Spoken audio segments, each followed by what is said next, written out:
آج آپ کی مائیں کہتی ہوں گی بیٹے جاؤ قرآن کا درس سنا، لیکن وہ کتنی خوش نصیب مائیں اور کتنے خوش نصیب بیٹے ہوں گے، مائیں کہتی ہوگی بیٹے جاؤ حضور کی زیارت کرا، حضور کا دیدار کرے، تو کہا بیٹے جاؤ حضور کا دیدار کرے آپ، لیکن اس شرط پہ تمہیں چھٹی دیتی ہوں کہ جا کے حضور سے میرے لیے بھی اور اپنے لیے بھی مغفرت کی دعا ضرور کروانا، یہ اگر وعدہ کرتے ہو تو چلے جاؤ۔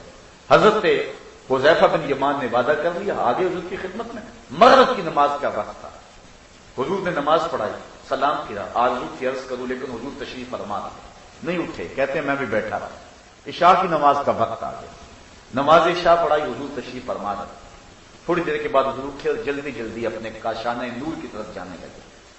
میں نے سوچا کہ ماں کا پیغام تو دینا رہ گیا، ماں نے تو مجھے اسی شرط پہ چھٹی دی تھی کہ جا حضور سے جا کے میرے لیے اور اپنے لیے دعا کروانا۔ ماں نے پوچھا کہ بیٹے دعا کروائیے حضور سے، تو کیا جواب دوں؟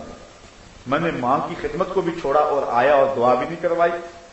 کہتے میں جلدی جلدی حضور کے پیچھے چلا، جب میں حضور کے پیچھے چلا تو حضور حجرے کے قریب پہنچ کے پلٹ کے دیکھا، کہا کون ہے؟ حذیفہ ہے۔ میں نے عرض کی ہاں حضور حذیفہ ہوں۔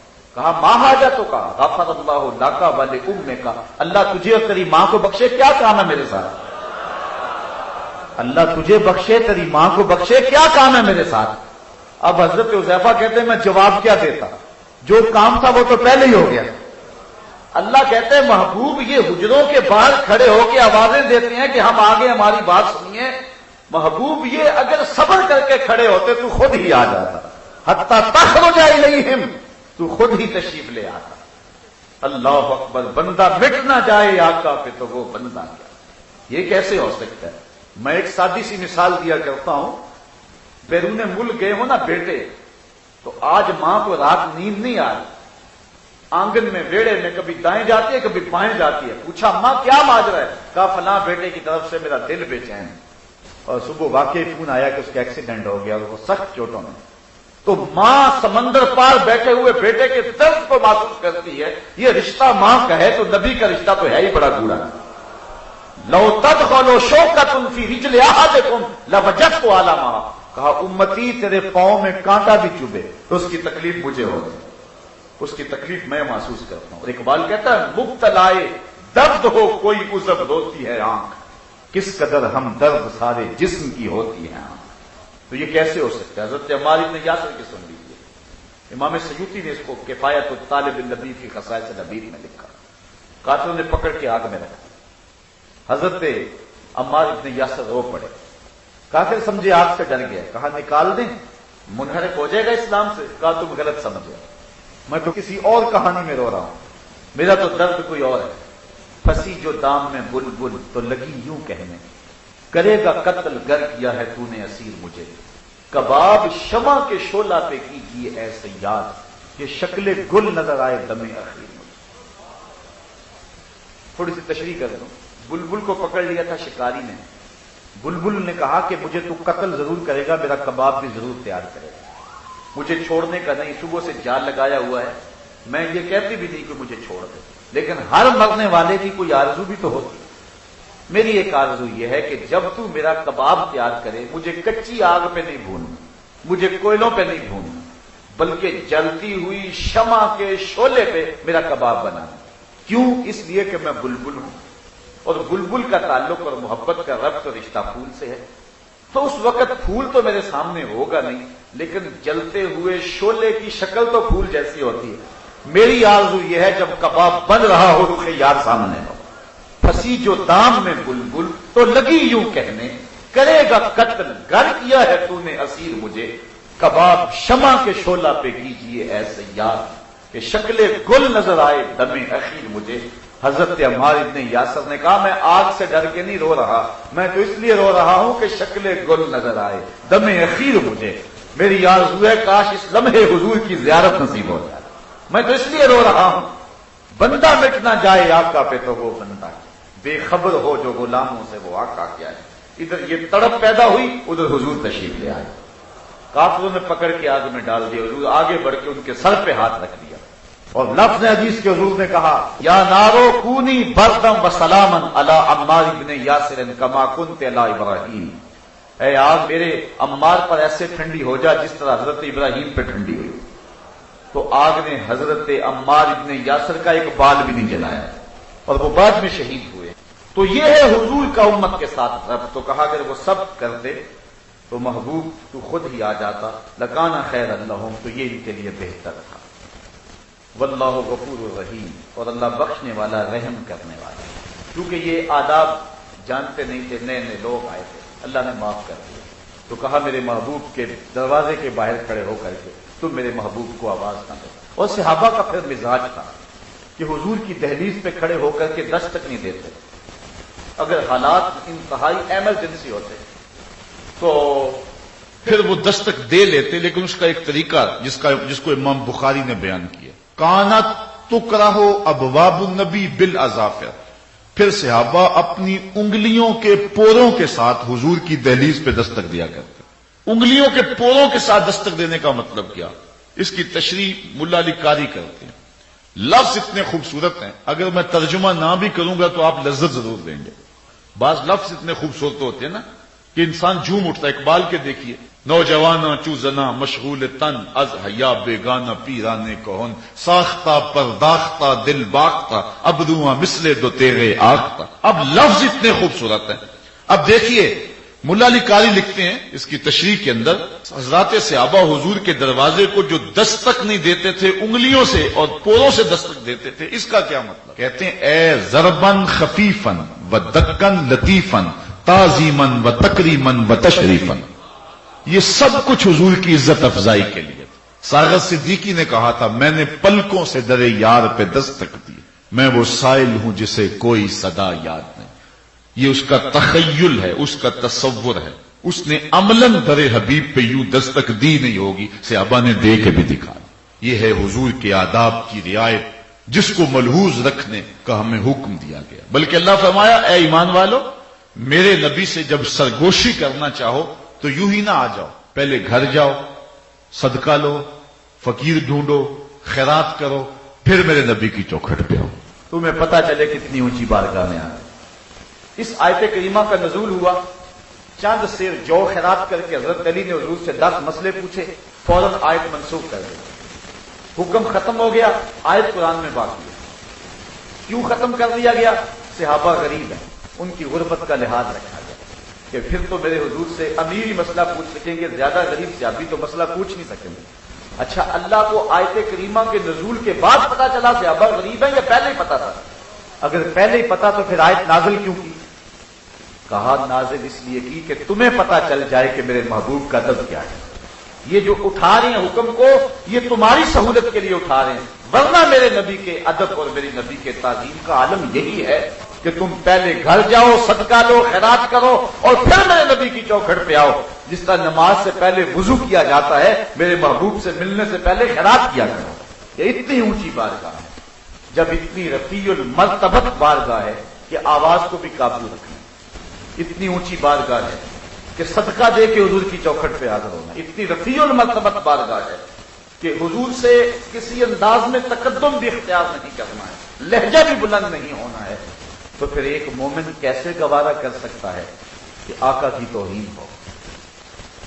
یہ بد نصیب دن اس وقت جو ہم دیکھ رہے ہیں، سچی بات یہ ہے کہ 14 صدیوں میں امت مسلمہ پر اتنے بد نصیب دن کبھی نہیں آئے. ہم نے لٹتے ہوئے بغداد کی کہانیاں بھی پڑھی ہیں، ہم نے غرناطے کو اجڑتے ہوئے بھی دیکھا ہے، ہم نے انسانوں کے پرخچے اڑتے ہوئے بھی دیکھے ہیں، ہم نے دجلہ کی کناروں پر اور اس کی لہروں پر لاشوں کو تیرتے ہوئے بھی دیکھا ہے. ہم نے درد کی یہ ساری کہانی بغداد کی اس بھیانک گھڑیوں کو کون بھول سکتا ہے جب انسانوں کے سروں کی کھوپڑیوں کا مینار تعمیر کیا گیا. یہ منگولوں نے ظلم کیا اور جبر کیا، حتیٰ کہ تہ خانے کے اندر پانی جب چھوڑا گیا تو 1.25 لاکھ لاشیں ہم نے بغداد کے تہ خانوں سے اٹھائی. وہ بد نصیب دن بھی ہم نے دیکھے، اور اب بھی جو دن ہمارے اوپر گزر رہے ہیں یہ بھی خوشگوار دن نہیں. کابل، کندھار، قلعہ جنگی، دشت لیلا، تورا بورا، تقریب، موصل، بغداد، القدس، کشمیر، غزہ، آذربائیجان، اراکان، جہاں جہاں دیکھنے آپ امت مسلمہ سخت اضطراب میں. گوانٹا ناموبے کے جیل خانوں کی سلاخوں کے پیچھے ہمارے قیدی، شتیلا اور سابرا کے کیمپوں کے اندر ہمارے قیدی تڑپ رہے ہیں. ابو غریب کی جیل میں ہمارے لوگ تڑپ رہے ہیں، عافیہ صدیقی ہماری بیٹی ہے اور غیروں کے نرغے میں اس وقت پوری امت مسلمہ جس اضطراب میں، یہ کل کی کہانی، ہماری رگیں کاٹی گئی اور شہادت کے جب کاٹ کر کے جب خون بہ گیا تو پھپڑوں میں پٹرول بھرا گیا، پھر لاشوں کو آگ لگا دی گئی اور جب وہ لاشیں تڑپتے تھے، رقص بسمل کے تماشے کرتے تھے تو انگریز منڈے ٹڈے مارتے تھے اور ساتھ کہہ لگاتے تھے۔ یہ کل کی کہانی ہے کہ شبرغان جانے والے کنٹینروں کے اندر طالبان بھر دیے گئے اور انہیں ایک بوتل پانی کی بھی نہ دی گئی، اور جب پیاس کی شدت سے وہ تڑپے تو ایک دوسرے کا پسینہ چاٹتے، اور جب وہاں جا کے کنٹینر کھولا گیا تو 300 میں سے صرف 2 آدمی بچے جو دکھ کی کہانی سنانے کے لیے باقی رہ گئے۔ یہ کل کی کہانی ہے، ایک عورت کے جسم کو زخم لگا کر کے بھوکے کتوں کے آگے چھوڑا گیا اور امریکی گنڈے اس کے تڑپنے کا تماشا دیکھتے تھے، کہہ لگاتے تھے۔ یہ کہانی پرانی نہیں ہوئی کہ ہمارے سروں سے بال نوچے گئے اور ان زخموں میں تیزاب چھڑکا گیا اور ان کے تڑپنے کا تماشا دیکھا گیا۔ یہ کتوں اور بلیوں کے حقوق بنانے والے مکار اور عیار اتنے گندے اور اتنے گھنونے اور اتنے سفاک اور اتنے سخت دل ہیں کہ انہیں انسانوں کا تماشا لگا کے خوشی ہوتی ہے۔ یہ سب کچھ منافقت ہے۔ یہ بلیوں اور کتوں کے اور جانوروں کے حقوق کی تنظیمیں بنانے والے یہ سب مکاری کرتے ہیں۔ انسانوں کا بہتا ہوا خون اور افغانستان کے پہاڑ خون سے رنگے گئے، اور عراق کے اندر جو کچھ ہوا، موصل کی شام کون بھول سکتا ہے، اور کون ان لمحوں کو بھول سکتا ہے جب بغداد کے اندر لوگوں نے اپنے گھروں کے صحنوں کے اندر قبریں کھودی تھی۔ ہمیں بڑے چرکے لگے، ہمیں بڑے دکھ پہنچے، بڑی اذیتیں، لیکن یہ وقت بھی ہم نے اپنی آنکھوں سے دیکھا، اور یہ ہماری زندگی میں لمحے بھی آئے کہ جس طرح ہاکی اور کرکٹ کے میچ ہوتے ہیں، ویب سائٹ کے اوپر پیج ڈالا جاتا ہے اور پوری دنیا کو دعوت دی جاتی ہے کہ آؤ توہین رسالت کا میچ کھیلیں، اور 12,000 لوگ جو ہیں وہ اس کی رجسٹریشن کرواتا ہے۔ یہ ڈوب مرنے کا موقع ہے امت مسلمہ کے لیے۔ حضرت امام مالک نے کہا تھا کہ 2 ہی باتیں، یا گستاخ رسول زندہ رہے گا یا عاشق رسول زندہ رہے گا۔ دھرتی کے اوپر یہ نہیں ہو سکتا کہ دونوں ایک ساتھ زندہ رہیں۔ ہماری زندگی بے ترتیب کیوں نہیں ہو جاتی؟ ہمارے شب و روز غیر مرتب کیوں نہیں ہو جاتے؟ ہماری زندگی کے تیور جو ہے وہ بدل کیوں نہیں جاتے؟ یہ دن بد نصیب دن ہم نے اپنی آنکھوں سے دیکھے ہیں، لیکن بد نصیب دن ہمارے حکمرانوں کی کرتوتوں کی وجہ سے آئے۔ یہ بات ذہن میں رکھیں۔ ہم نے اسلام اور مسلمانوں کے اوپر انتہائی کمزور ایام بھی دیکھے، بالخصوص جب سلطنت عثمانیہ ٹوٹ رہی تھی، جب مسٹر ہیمفر اور لارنس آف عربیہ کے جاسوس عرب ممالک میں جو ہے وہ امت مسلمہ کو توڑنے کی اور سلطنت عثمانیہ کے ٹکڑے ٹکڑے کرنے کی سازش کر رہے تھے، تو یہ انتہائی کمزور ترین دن تھے۔ ادھر ہمارے حکمران عیاشیوں میں لگے ہوئے تھے۔ انہی دنوں کا مرثیہ پڑا ہے، دیکھ مسجد میں شکست رشتہ تسبیح شیخ، اور بدھ کدے میں برہمن کی پختہ زناری بھی دیکھ، کافروں کی مسلم آئینی کا بھی نظارہ کر، اور مسلموں کی مسلم آزاری بھی دیکھ، چاک کر دی ترک نادانی خلافت کی کباب، سادگی مسلم کی دیکھ، اوروں کی عیاری بھی دیکھ۔ وہ دن بھی ہم نے دیکھے، لے گئے تسلیس کے فرزند میرا سے خلیل، ہم نے وہ دن بھی دیکھے ہیں۔ اسی کشتی کو ہے خوف تلاطم صد ہے، منہ موڑ دیے تھے جس نے بڑھتے ہوئے طوفانوں کے۔ ہم نے بدترین دن دیکھے ہیں، اور یہ حالات آئے ہیں امت مسلمہ کے۔ ہم نے لٹتے ہوئے اندلس کی کہانیاں بھی پڑھی، ہم نے بیت الحمراء پر جو ہے وہ انگریزوں کو بھنگڑا ڈالتے ہوئے دیکھا ہے، ہم نے مسجد قرطبہ کو جو ہے وہ گھوڑوں کا استبل بنتے ہوئے بھی دیکھا ہے۔ بڑے بد نصیب دن ہمارے اوپر آئے ہیں، اور یہ 2-4 اشروں کے اندر تو جو حالات ہیں وہ انتہائی بدترین ہیں۔ لیکن میں کہانی سنا رہا ہوں اپنے کمزور ترین دور کی، جب سلطنت عثمانیہ نہ ہونے کے برابر تھی۔ سلطان عبد الحمید کا زمانہ ہے، اور انگلینڈ کے اندر ایک فلم توہین رسالت پہ بنتی ہے۔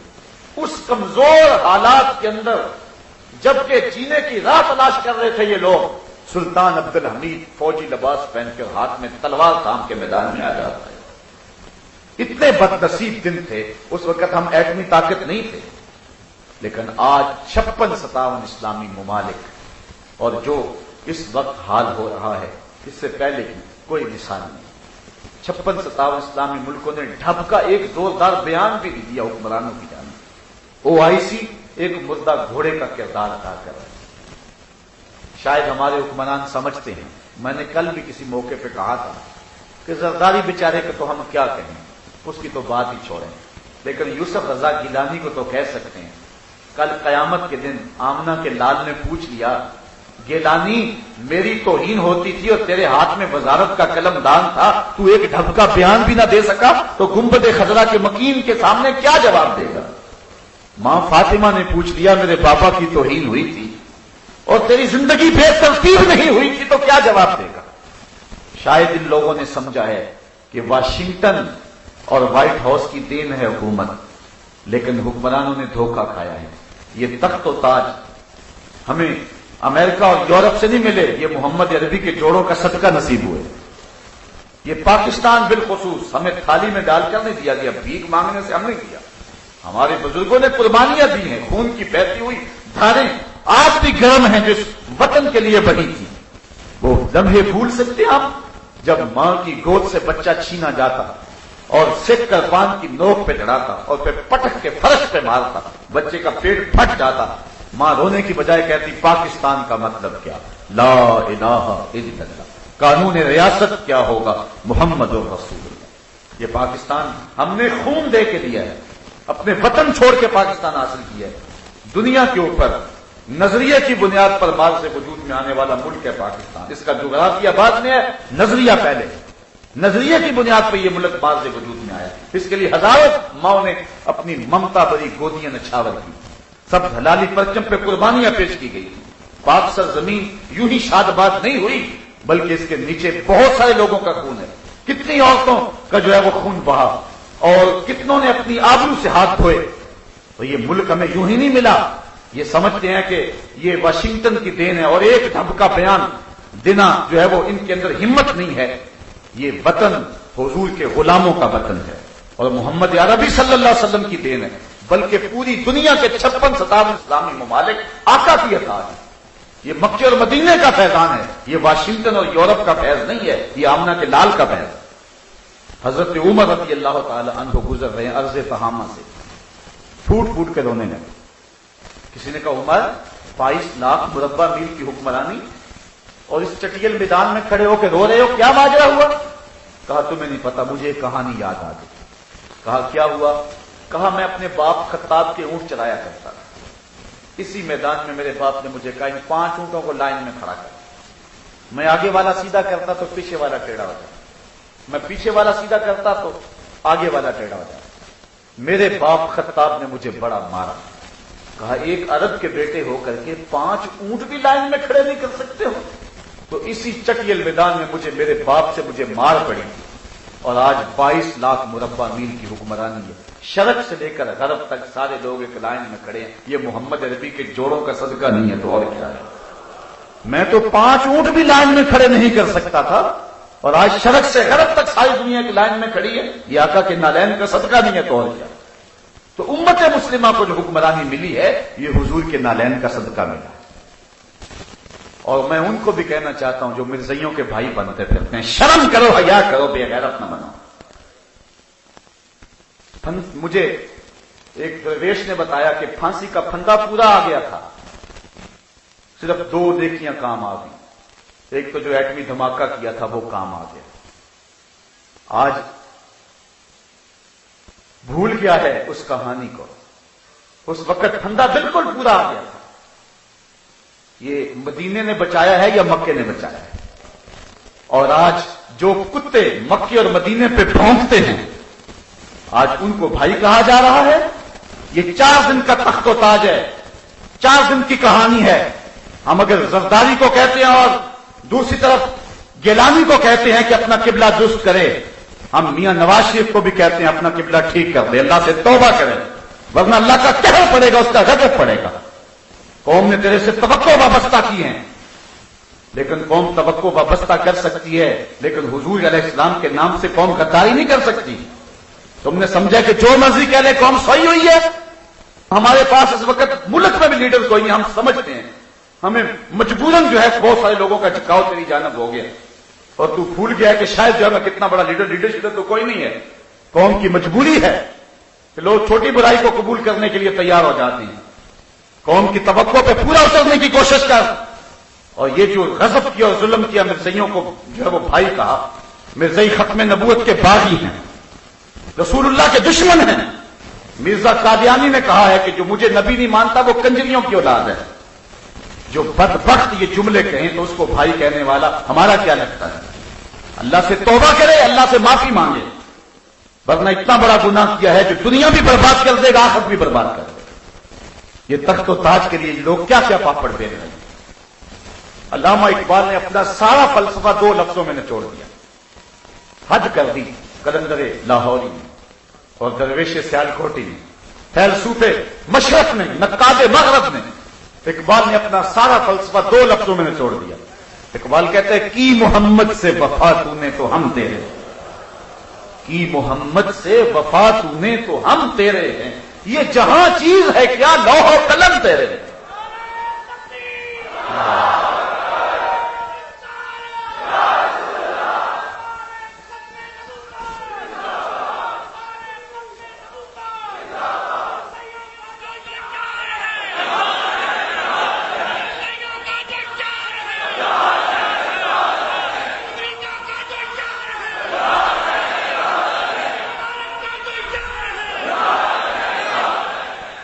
ہم شخصیت پرست نہیں ہیں، فتنہ ملت بیضا ہے امامت اس کی جو مسلمان کو سلاطین کا پرستار کرے۔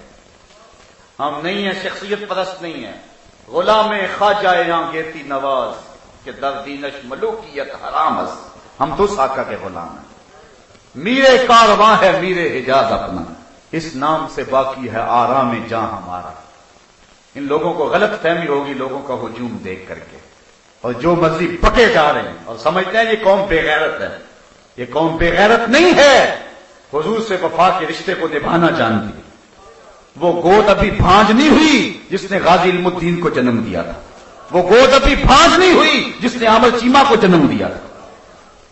غلط فہمی ہو گئی، اور مغرب نے بھی حکمرانوں کے روپ میں مسلمانوں کا چہرہ دیکھنا شروع کر دیا۔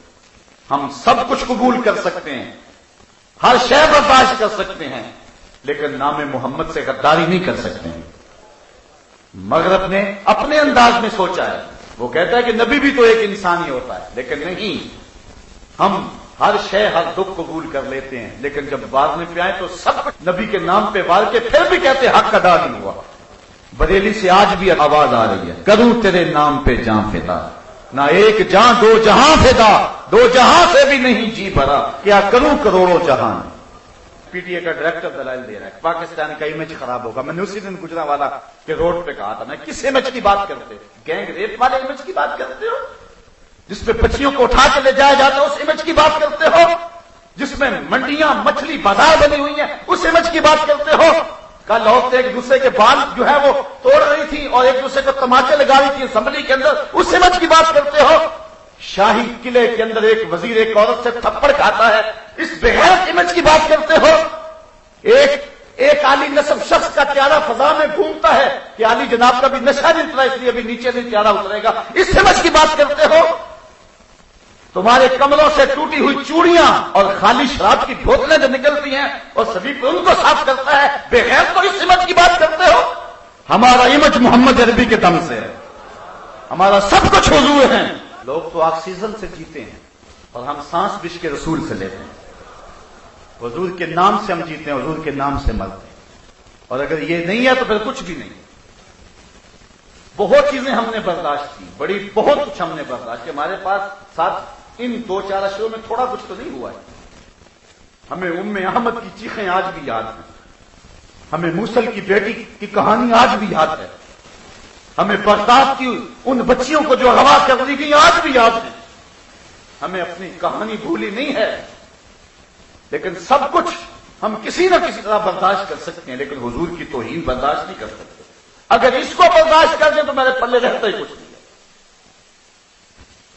جہاں میں ان حکمرانوں کو بے غیرت کہتا ہوں، وہاں میں خراج پیش کروں گا سلطان صلاح الدین ایوبی کو۔ میں کہتا ہوں یہ ہے تخت و تاج کے مالک لوگ۔ ان حکمرانوں کی قبروں کے نشان بھی زمانے کو یاد نہیں رہے۔ وہ ایک باہر گھومتا پھرتا ہے، ملک میں آنا نصیب نہیں ہے، آج وطن کی ہواؤں کو تڑپ رہا ہے۔ حال ان کا بھی یہ ہوگا۔ اور کتنے سال گزر گئے، ایک وہ حکمران تھے آج بھی دلوں کے تخت پہ بیٹھے ہوئے۔ یہ موجودہ حکمران یہ ہمارے سروں کے حکمران تو بنے ہوئے ہیں لیکن ہمارے دل پہ تخت پہ نہیں بیٹھے ہوئے. ہمارے دل کے تخت پہ بیٹھا ہے تو سلطان صلاح الدین ایوبی بیٹھا ہوا ہے. ہمارے دل کے تخت پہ بیٹھا ہے تو نور الدین زنگی بیٹھا ہے, حضرت عمر بن عبد العزیز بیٹھے ہیں, محمد بن قاسم بیٹھا ہوا ہے. یہ ہے حضور سے وفا کرنے والے لوگ. سلطان ایوبی کی کہانی کتنی دل آویز ہے, کتنی جرأت آمیز ہے اور کتنی غیرت والی کہانی ہے. انگلستان کے شہزادوں نے, ریجی نارڈ نے مسلمانوں کے قافلے کو روک لیا اور روک کر کے ان کا سامان لوٹا اور حاجیوں کے اس قافلے کو کہا کہ بلاؤ اپنے نبی کو جو تمہاری جان چھڑائے. دریدہ دہنی کی. جب سلطان ایوبی تک خبر پہنچی تو میں نے کتب میں پڑھا کہ اس کی آنکھوں سے شرارے نکلتے تھے, وہ غصے سے دانت پیستا تھا, اس کی رگیں پھول گئیں اور اس نے 3 مرتبہ قسم کھائی کہ اتنی دیر تک چین کی نیند نہیں سوؤں گا جب تک اس ظالم کو اپنے ہاتھوں سے قتل نہیں کر دے. اور پھر پڑھیں تاریخ سلطان ایوبی کی. آج یوں ہی اس کے لیے دل نہیں تڑپتے. سلطان ایوبی پھر 3.25 سال تک مسلسل چارپائی پہ اپنی کروٹ نہیں لگائی. عیش و عشرت کرنے والے حکمران سنیں, یہ تھے حکمران, یہ تھے تخت و تاج کے مالک. 3.25 سال تک اس نے چارپائی پہ اپنی کروٹ نہیں لگائی. جب نیند تنگ کرتی تھی خیمے کی چوک سے ٹیک لگا کے آنکھوں کی آگ نکال لیتا تھا. وہ جو خیمے کے اندر لکڑی گڑی ہوئی تو اس کے ساتھ ٹیک لگا لیتا, آنکھوں کی آگ نکلی پھر محاذ پہ. اس نے وہ بارود والی ہانڈیاں تیار کی, بہت کچھ کیا اس نے دن رات. واپس آتا ہے تو نقشے بناتا ہے, جاتا ہے محاذ پہ ڈٹ جاتا ہے. 3 سال کے بعد اللہ نے اس کی مراد پوری کی. انگلستان کے شہزادے لائن میں کھڑے ہیں گرفتار ہو گئے. بادشاہ نے شاہ گاما کے لیے کرسی پیش کی. نائٹس کو پانی کا آپ خورا دیا, کہا جسے ہم کرسی دیتے ہیں امان دیتے ہیں, جسے آپ خورا دیتے ہیں پانی کا اسے امان دیتے ہیں. ہم سفارتی آداب جانتے ہیں, بادشاہوں کو قتل نہیں کیا جاتا, تمہیں آزاد کرتے ہیں. لیکن جب ریجی نارڈ پہ نظر پڑی تو سلطان صلاح الدین ایوبی آپے سے باہر ہو گیا. وہ غصے سے دانت پیستا ہوا آگے بڑھا اور اس کو گرے باندھ سے پکڑ کے پٹک کے زمین پہ مارا اور چھاتی پر بیٹھ کے اس کے بدن کی بوٹیاں کرتے ہوئے کہا, او کتے, تو نے کہا تھا بلاؤ اپنے نبی محمد کو, محمد عربی نے اپنا نوکر بھیج دیا ہے, محمد عربی نے اپنا نوکر بھیج دیا ہے جو تیری خبر لے گا. اور اس کی ٹکا بوٹی کر کے رکھ دی. سلطان نور الدین زنگی کی کہانی بھی آپ نے سنی ہوگی. حضور خواب میں ملے, کہا نور الدین 2 کتے مجھ کو تنگ کر رہے ہیں. سلطان اسی وقت اٹھا, لبیک یا رسول اللہ کہتے ہوئے حضور کے شہر نور کی طرف چل پڑا. 18-19 دن کے بعد وہاں پہنچتا ہے. 40 لوگوں کو اپنے ہمراہ لیے پیچھے سے خزانے اور لوگ جمع, کہا کہ تم میرے پیچھے آ جاؤ. مدینے میں کوئی غیر معمولی واقعہ ہو گیا. پھر سارے مدینے کو بلایا اور ان کو کھانا کھلایا, لیکن جو 2 شخص دکھائے گئے تھے وہ نظر نہیں آئے. کہا کوئی رہ تو نہیں گیا, کہا 2 صوفی درویش آدمی اللہ اللہ کرتے ہیں, دن کو روزہ رکھتے ہیں, وہ نہیں آئے. کہا بلاؤ نا. بلایا گیا تو بادشاہ نے پہچان لیا, یہ تو وہی. کہا ادھر کیا لینے آئے ہو؟ کہا اللہ اللہ کرتے ہیں. کہا چلو. ان کے حجرے میں چلا گیا, دیکھا تو قالین بچھا ہوا ہے, کوئی آثار نہیں ہے. قالین اٹھایا, نیچے پٹا پڑا ہوا, اٹھایا تو نیچے سے سرنگ تھی. وہ حضور کے جسد اطہر کو نکالنے کی سازش کر رہے تھے. سارا دن مٹی نکالتے, رات کو بقی کے قبرستان میں پھینکا تھا. اور روایات میں آتا ہے حضرت عمر رضی اللہ تعالیٰ عنہ کے پاؤں کا انگوٹھا باہر آ گیا تھا کہ حضور نور الدین کو ملے, اور انہیں ایک جھٹکا لگا اور یہ ڈر کے بھاگ آئے. تو سلطان نور الدین زنگی نے حضور کے روضہ کے چاروں طرف سیسا پگھلا کے جہاں تک پانی ہے وہاں تک ڈلوا دیا, اور پھر ان کو قتل کروایا اور ان کے ٹکڑے کروائے. اور پھر اس کے بعد جو آگے لفظ ہیں وہ جذباتی کر لینے والے ہیں. سلطان پھر مدینے کی گلیوں میں روتا پھرتا تھا اور روتا روتا کہتا تھا, حضور یہ میری نوکری, کروڑوں انسان بستے ہیں, آپ کا شکریہ کہ یہ نوکری آپ نے مجھے عطا کی, یہ نوکری آپ نے مجھے عطا کی. صاحب وہ ہر ایک کا مقصوم نہیں ہوتا, ہر ایک کا مقصوم نہیں ہے, یہ قسمت والوں کو اعزاز ملتا ہے. جب راجپال نے رنگیلا رسول لکھی تھی تو لاہور میں بڑے لوگ تھے اور بڑوں کی آرزویں بھی تھی, بڑوں نے حملے بھی کیے. خود غازی علم الدین کا دوست عبد الرشید اس کے ساتھ 3 مرتبہ ٹاس بھی ہوئی, وہ کہتا تھا میں ماروں گا, غازی علم الدین کہتا نہیں اس کتے کو میں ماروں گا. 3 مرتبہ جو ہے وہ قرۂ فال غازی علم الدین کے نام نکلا. اور پھر وہ چھری لے کر کے گیا, اور یہ اس کا مقدر کہ اس نے راجپال کو قتل کیا. اس دور کے اندر جو میڈیا کا دور نہیں تھا, اس شخص کا جب جنازہ اٹھا تو 6 لاکھ لوگ جنازے میں شامل تھے. امیر ملت پیر سید جماعت علی شاہ رحمۃ اللہ تعالی علیہ نے ایک تاریخ ساز جملہ کہا. آپ نے فرمایا لوگوں میں نے بڑے بڑے بادشاہوں کی کہانیاں پڑھی ہیں لیکن میرے دل میں کبھی یہ آرزو نہیں جاگی کہ فلاں بادشاہ میں ہوتا. میں نے بڑے بڑے شہنشاہوں کے قصے پڑھے ہیں, بڑے بڑے پہلوانوں کے تذکرے سنے, میرے دل میں یہ جذبہ نہیں جاگا فلاں پہلوان میں ہوتا. پھر کہا ہاں میں نے بڑے بڑے ولیوں کا تذکرہ پڑھا ہے, میرے دل میں یہ امنگ بھی نہیں جاگی کہ فلاں ولی بھی میں ہوتا. لیکن جب غازی علم الدین کا جنازہ لوگوں کے کندھوں میانی صاحب قبرستان کی طرف بڑھ رہا تھا, میرے دل میں یہ جذبہ انگڑائیاں لے رہا تھا, کاش آج اس چارپائی پہ میں ہوتا. میں نے خود ان آنکھوں کے ساتھ غازی عامر چیمہ کی قبر کی پائنتی کی جانب ایک سید زادے کو روتے ہوئے دیکھا, جو رو رو کے کہہ رہا تھا ربا میں یہ نہیں کہندا مینوں عامر چیمہ بنا دے, میں تو یہ کہنا ہے قدماں دی خاک ہی بنا دے. یہ بلند نصیب ہے جس کو ملے, یہ ہم نے آرزو کرنی ہے, یہ ہم نے تمنا کرنی ہے.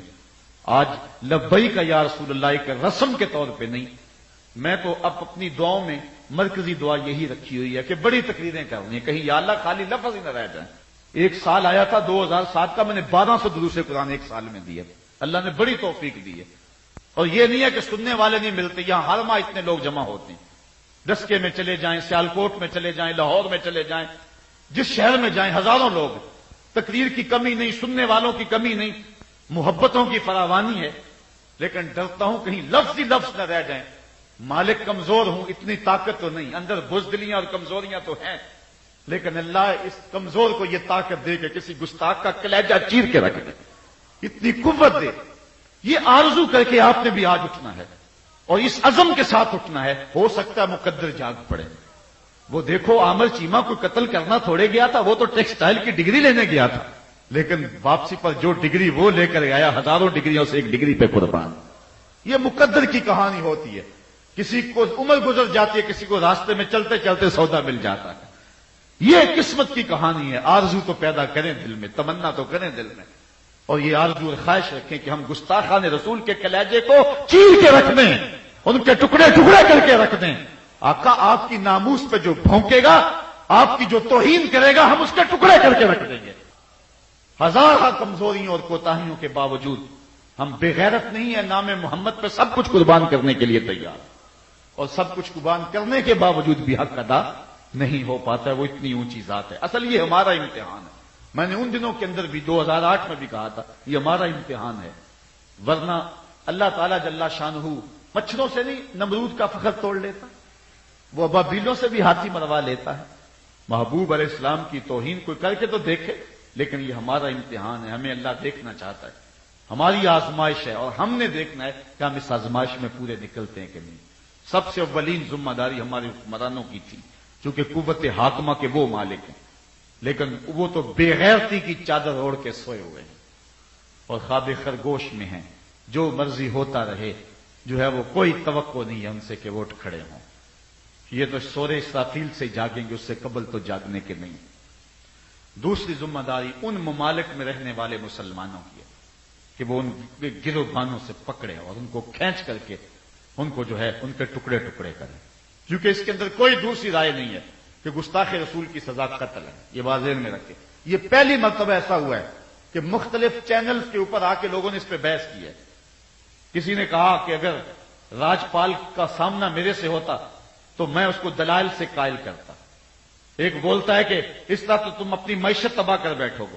کئی کئی کہانیاں تراشنے میں ملتی ہیں, کوئی کچھ بول رہا ہے, کوئی کچھ بول رہا ہے. یہ پہلی مرتبہ ایسا ہوا ہے, ورنہ امت کے اندر کوئی دوسری رائے نہیں ہے. چاروں ائمہ متفق ہیں, سارے لوگ اس پہ متفق ہیں کہ حضور علیہ السلام کے گستاخ کو قتل کیا جائے.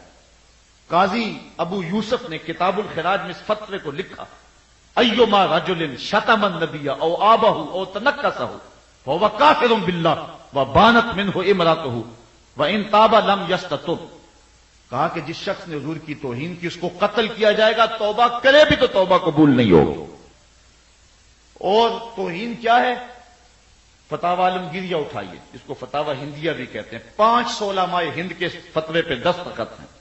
کسی نے اگر حضور کی توہین کرتے ہوئے کہا کسیدہ گفت کے جامع پیغمبر ریم ناک بود, کسی نے کہا حضور کا لباس میلا کو چیلا تھا, 5 علماء نے کہا اس کی گردن اتار دو. اس نے حضور کے لباس کو میلا کہا. اعظم چشتی کہتا یار نو میلی اکھ نہ ویکھی, متا مر سے کافر ہو کے، اتنی حساس اور اتنی نازک بارگاہ ہے، تو گستاخ رسول کی سزا قتل ہی ہے۔ اتنی دیر تک ہم سرخرو نہیں ہو سکتے جتنی دیر تک گستاخ رسول کو کیفر کردار تک نہیں پہنچا لیتے۔ تیسری ذمہ داری ہماری ہے کہ ہم کوشش کریں، اس کے لیے منصوبہ بندی کریں۔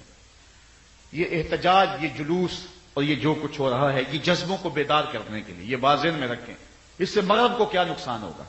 اگر ہم روتے ہیں، تڑپتے ہیں اور گرم سڑکوں پہ شدید گرمی میں چلتے ہیں تو مغرب تو خوش ہوتا ہے، ہم نے چٹکی بھری اور دیکھو یہ کیسی تکلیف میں۔ لیکن ہم نے یہ سب کچھ اس لیے کرنا ہے کہ اپنے ان جذبوں کو بیدار رکھیں۔ اگر یہ بھی نہیں ہے تو پھر ہمارا ایمان خام ہو جاتا ہے۔ ان کو نقصان کیسے پہنچا سکتے ہیں؟ ہم ان کی مصنوعات کا بائیکاٹ کریں۔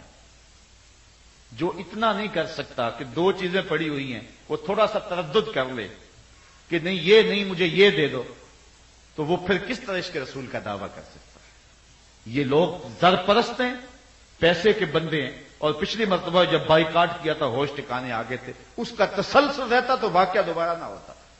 تو ہم ان کی چیزیں، ان کی مصنوعات خریدتے ہیں۔ بالخصوص کتنی کمپنی ایسی ہیں جو اسرائیل کو پیسے دیتی ہیں، ان کو فنڈنگ کرتی ہیں، اور ہم ان کو جو ہے وہ سپورٹ کر رہے ہیں۔ تو ہم نے یہ کوشش کرنی ہے کہ مغرب کی مصنوعات کا پوری قوت کے ساتھ مقصود پر بائیکاٹ کریں۔ اور ایک آخری کام ہمارے کرنے والا یہ ہے، ویسے تو بہت سارے کام کرنے والے ہیں، کہ ہم نے مغرب کے کلچر کا بھی بائیکاٹ کرنا، ان کی تہذیب کا بھی بائیکاٹ کرنا، ان کے تمدن کا بھی بائیکاٹ کرنا۔ وہ ہمارے پیغمبر کی توہین کریں اور ہم ان کا مذہبی شعار ٹائی کو اپنے سینے پہ سجائے ہوئے ہوں۔ انسان ذرا سوچ تو صحیح، غلامی رسول کا لقب تجھے زیبا ہے، وہ تیرے رسول کی توہین کرے اور تو نصارہ کی سنت جو ہے وہ اپنے چہرے کے اوپر بنائے ہوئے ہو، ان کا لباس، ان کی وضاقت اپنائے ہوئے ہو۔ محمد عربی سے وفا کا تعلق اور وفا کا تقاضا یہ ہے کہ سر سے لے کر پاؤں تک حضور کے رنگ میں رنگے جاؤ۔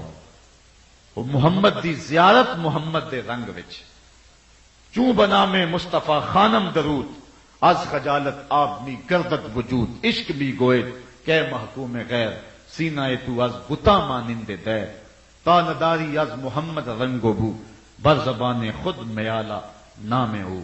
اور میرے حضور فرماتے ہیں اب یاری لاتوں پاک نبی سنگ، اے پر پوری یاری، پھر درود قبول ہے تیرا لکھ نہ لو ایک بار۔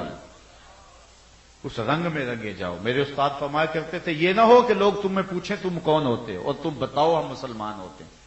کہا نہیں، تمہاری وضاقتہ شکل و صورت ایسی ہونی چاہیے، تم دور سے آ رہے ہو، لوگ دور سے پہچان کے کہیں وہ دیکھو آقا کا غلام آ رہا ہے۔ نور آنکھوں میں تو چہروں پہ اجالے ہوں گے، مصطفیٰ والوں کے انداز نرالے ہوں گے، دنیا میں بھی ان کے دم سے مقدر چمکا، محشر میں بھی ان کی رحمت کے حوالے ہوں گے۔ تو صاحبو آئیے ہم جو ہے پوری قوت کے ساتھ اور پوری ہمت کے ساتھ اس سلسلے کے اندر کھڑے ہوں۔ کانفرنس شعور کو بیدار کرنے کے لیے ایک ایسی فکر بھی ہے کہ کیا فائدہ ہوگا اس اجتماع کا، کیوں فائدہ نہیں ہوتا؟ ایسی کانفرنسیں، ایسے اجتماعات سینوں میں حرارت پیدا کر۔ غازی علم الدین شہید بھی تو ایک کانفرنس میں گیا تھا اور وہاں سے جذبہ لے کر کے آیا تھا، اور غازی احمد چیمہ نے بھی تو جلوس دیکھے تو پوچھا تھا یہ کیا ماجرا ہے، تو پتہ چلا کہ پیغمبر علیہ السلام کی توہین ہوئی ہے۔ ہم نے شعور کو بھی بیدار رکھنا ہے اور مغرب کی مصنوعات کا بھی بائیکاٹ کرنا ہے، ان کے کلچر کا بھی بائیکاٹ کرنا ہے۔ اللہ آپ سب کو جزائے جزیل عطا فرمائے، اللہ مجھے آپ کو اپنی رحمتوں کا نور اور حصار نصیب فرمائے۔ وآخر دعوانا ان الحمد للہ رب العالمین۔